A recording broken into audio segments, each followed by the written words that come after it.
Pemirsa, isu mengenai kenaikan tunjangan anggota Dewan Perwakilan Rakyat DPR kembali menjadi sorotan tajam publik. Kekecewaan masyarakat disuarakan oleh mahasiswa dan sejumlah elemen masyarakat yang menggelar demonstrasi di depan gedung MPR DPR RI Jakarta Senin 25 Agustus 2025.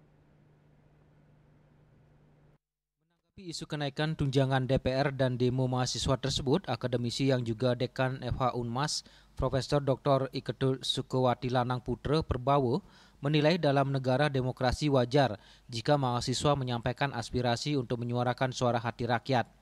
Terlebih isu tersebut mencuat di tengah situasi dan kondisi ekonomi mayoritas rakyat Indonesia saat ini yang masih jauh dari kata makmur.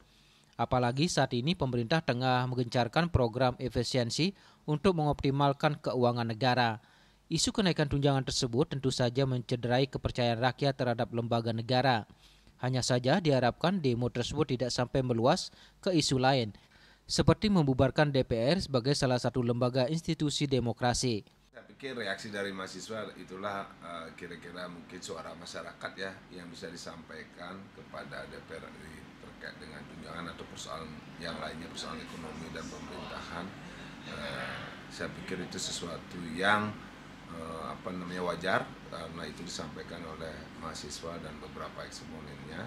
Tapi yang jangan sampai meluas bahwa ada isu sampai tidak diperlukannya atau hilangnya DPR atau hilangnya institusi yang lain atau parpol. Saya pikir dalam dunia demokrasi dimanapun di dunia ini tetap diperlukan adanya lembaga legislatif dan termasuk partai politik sebagai salah satu institusi dalam demokrasi. Malah kalau itu tidak ada, negara kita tidak demokratis lagi karena adanya eksekutif, legislatif, yudikatif itu adalah proses dari pembagian kekuasaan dalam negara demokrasi dan sistem demokrasi. Tetapi bahwa setiap proses lembaga atau bagaimana perjalanan masing-masing lembaga terkait juga sama tadi tunjangan dan lain sebagainya wajarlah diberikan masukan, kritisi, melihat kondisi negara dalam seperti ini.